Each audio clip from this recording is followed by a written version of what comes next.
ఓం నమో భగవతే రుద్రాయ.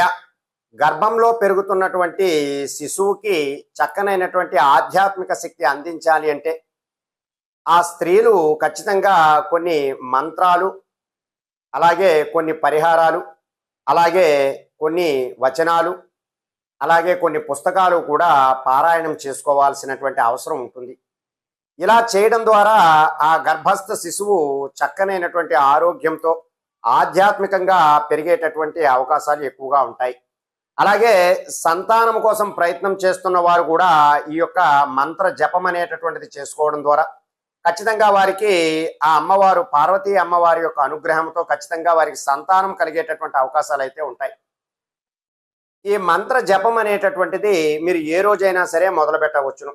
108 సార్లు మీరు ప్రత్యేకముగా అమావాస్య రోజు నాడు కానీ, పౌర్ణమి రోజు నాడు కానీ, శుక్రవారం నాడు కానీ ఈ మంత్ర జపం అనేటటువంటిది చేసుకోవాలి.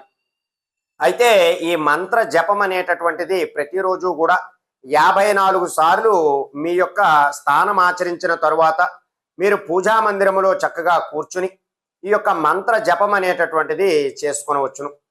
ఒకవేళ మీకు 7వ నెల దాటినట్లయితే ఈ మంత్ర జపం అనేటటువంటిది మీరు నిదానముగా ఒక గదిలో కూర్చుని చక్కగా కుర్చీ పైన కూర్చుని ఈ మంత్ర జపం అనేటటువంటిది మీ మనసులో స్మరించుకొనవచ్చును.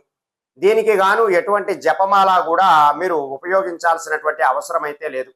అయితే 7వ నెల కన్నా ముందు ఉన్నటువంటి గర్భిణీ స్త్రీలు ఎవరైతే ఉంటారో వారు చక్కగా మీ యొక్క పూజా మందిరంలో కూర్చుని ఈ యొక్క మంత్ర జపం అనేటటువంటిది పార్వతీ అమ్మవారి దగ్గర మీరు పసుపు కుంకుమ కూడా వేసి ఈ యొక్క మంత్ర జపం అనేటటువంటిది జపించవచ్చును.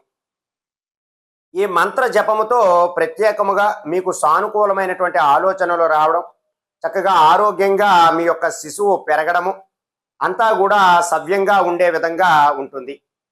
ఈ యొక్క మంత్రం అనేటటువంటిది ప్రతిరోజు కూడా మీరు 54 సార్లు జపం చేసుకోవాల్సినటువంటి అవసరం ఉంటుంది.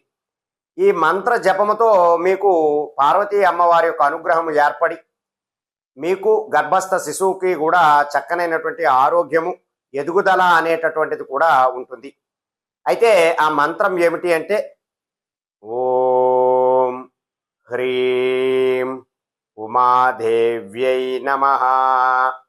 ఓం హ్రీం ఉమాదేవ్యై నమః. ఓం హ్రీం ఉమాదేవ్యై నమః. ఈ మంత్ర జపముతో మీకున్నటువంటి ఆ గర్భస్థ శిశువుకి మీకు కూడా చక్కనైనటువంటి ఆరోగ్యం కలగడము, ఒక సానుకూలమైనటువంటి వాతావరణము, ఎటువంటి భయాందోళనలు కూడా లేకుండా చక్కగా మీకు ప్రసవం కూడా అయ్యేటటువంటి అవకాశాలు ఉంటాయి. కాబట్టి ఎవరైతే గర్భము దాల్చి ఉన్నటువంటి సమయంలో ఈ మంత్ర జపం అనేటటువంటిది మీకు శ్రీరామ రక్షలాగా పనిచేస్తుంది.